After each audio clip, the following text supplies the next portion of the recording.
Praise the lord.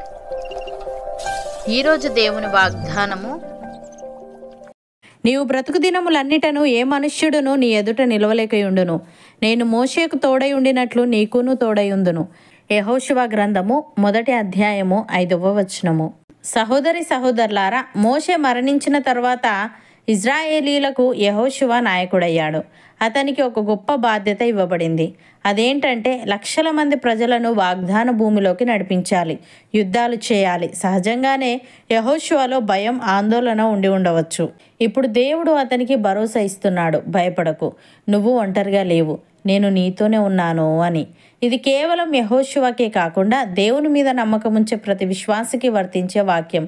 మన జీవితంలోనూ మనకు ఎదురయ్యే శత్రువులు, సమస్యలు, అడ్డంకులు మన ముందర నిలవలేవు. ఎందుకంటే దేవుడు మనతో ఉన్నాడు. నీవు బ్రతుకు దినములన్నిటను ఏ మనుష్యుడును నీ ఎదుట నిలవలేక ఉండునని దేవుడు యెహోషువతో చెప్పాడు. అంటే శత్రువులు ఎవరైనా, ఎంత శక్తివంతమైన వారైనా అతన్ని ఓడించలేరు. ఇది యెహోషువకు దేవుని నుండి వచ్చిన ఒక గొప్ప హామీ. దేవుడు మనతో ఉంటే కేవలం శత్రువులే కాదు, మనకు ఎదురయ్యే ఏ అడ్డంకి అయినా, ఎటువంటి గడ్డు పరిస్థితులైనా మన ముందు నిలవలేదు. శత్రువులు ప్రయత్నిస్తారు కానీ విజయం సాధించలేరు. వారు భయపెట్టవచ్చు కానీ మన మార్గాన్ని ఆపలేరు. వారు వ్యతిరేకిస్తారు కానీ చివరికి ఓడిపోతారు. దేవుని వాగ్దానాన్ని నమ్మేవారికి ఇది ఒక గొప్ప భరోసా. అలాగే దేవుడు యెహోషువతో, నేను మోషేకు తోడై ఉండినట్లు నీకును తోడై ఉందునని చెప్పాడు. అంటే దేవుడు ఒకరికి చూపిన కృపను మరొకరికి కూడా చూపుతాడు. మోషేకు సముద్రాన్ని 2 పాయలు చేసే శక్తినిచ్చాడు. యెహోషువకు యోర్దాను నది ఆగిపోయేలా చేసే శక్తినిచ్చాడు. మోషే కాలంలో దేవుడు చేసిన అద్భుతాలు యెహోషువ కాలంలో కూడా జరిగాయి. అంటే దేవుని శక్తి వ్యక్తులకే పరిమితం కాదు, ఆయన వాగ్దానాలు తరతరాల మీద కూడా కొనసాగుతాయి. దేవుడు పూర్వకాలంలో చేసిన అద్భుతాలను నేటి కాలంలో కూడా చేస్తాడు. అయితే మనం ఆయన మీద విశ్వాసం ఉంచడం, ఆయన మీద ఆధారపడడం చేయాలి. ఆయనపై మనకుండే అచంచలమైన విశ్వాసమే మన విజయానికి, మన ధైర్యానికి మూలం. భక్తుడు ఈ విధంగా అంటున్నాడు, దేవుడు మనకు ఆశ్రయమును దుర్గమునై ఉన్నాడు. ఆపత్కాలంలో ఆయన నమ్ముకొనదగిన సహాయకుడు. కావున భూమి మార్పు నొందినను, నడి సముద్రములలో పర్వతములు మునిగినను, వాటి జలములు ఘోషించుచు నొరుగు కట్టినను, ఆ పొంగునకు పర్వతములు కదిలినను మనము భయపడము. సైన్యములకు అధిపతియగు యెహోవా మనకు తోడై ఉన్నాడు. యాకోబు యొక్క దేవుడు మనకు ఆశ్రయమై ఉన్నాడు అని.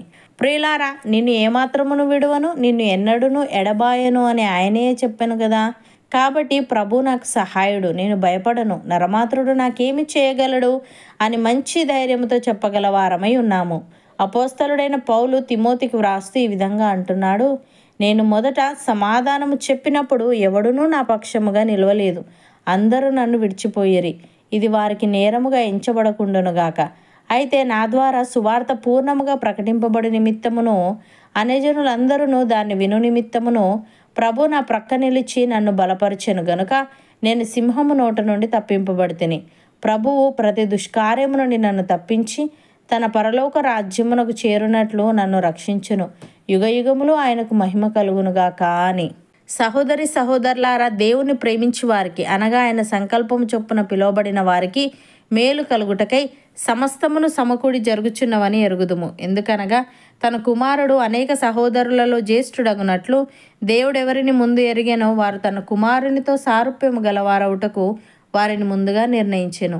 మరియు ఎవరిని ముందుగా నిర్ణయించెనో వారిని పిలిచెను, ఎవరిని పిలిచెనో వారిని నీతిమంతులుగా తీర్చెను, ఎవరిని నీతిమంతులుగా తీర్చెనో వారిని మహిమపరచెను.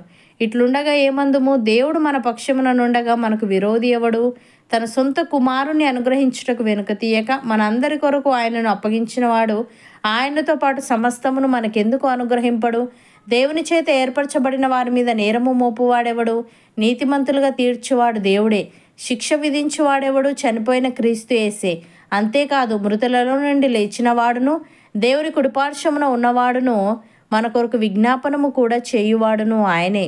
అవును అన్నవారు నాతో పాటు ప్రార్థనలో ఏకీభవించండి. పరిశుద్ధుడా, ప్రేమగల తండ్రి, నీవు బ్రతుకు దినములన్నిటను ఏ మనుష్యుడును నీ ఎదుట నిలవలేకయుండునని, నేను మోషేకు తోడై ఉండినట్లు నీకును తోడై ఉందునని. శత్రువులు ప్రయత్నిస్తారు కానీ విజయం సాధించలేరని, వారు వ్యతిరేకిస్తారు కానీ చివరికి ఓడిపోతారని నీ వాగ్దానాన్ని నమ్మేవారికి ఇది ఒక గొప్ప భరోసా అని నీవు తెలియజేశావు. తండ్రి నీకు స్తుతులు. దేవా, నీవు మాకు ఆశ్రయమును దుర్గమునై ఉన్నావు గనుక, ఆపత్కాలంలో నీవు నమ్ముకొనదగిన సహాయకుడవు గనుక, భూమి మార్పు నొందినను, నడి సముద్రములలో పర్వతములు మునిగినను, వాటి జలములు ఘోషించుచు నొరుగు కట్టినను, ఆ పొంగునకు పర్వతములు కదిలినను మేము భయపడక నీ మీద విశ్వాసం మాత్రం ఉంచేవారంగా ఉండుటకు సహాయము దయచేయమని, నీ సొంత కుమారుని అనుగ్రహించుటకు వెనుక తీయక మా అందరి కొరకు ఆయనను అప్పగించిన నీవు ఆయనతో పాటు సమస్తమును మాకు అనుగ్రహించుదువు గనుక, నిన్ను ప్రేమించి మాకు సమస్తమును సమకూడి మేలు కొరకే జరుగుచున్నవని ఎరిగి ధైర్యముగా ఉండుటకు కృపచూపమని, ప్రతి దుష్కార్యం నుండి మమ్మను తప్పించి నీ పరలోక రాజ్యమునకు చేరునట్లు మాలో ప్రతి ఒక్కరిని నీవే రక్షించమని యేసుక్రీస్తు నామమున ప్రార్థిస్తున్నాము తండ్రి. ఆమెన్.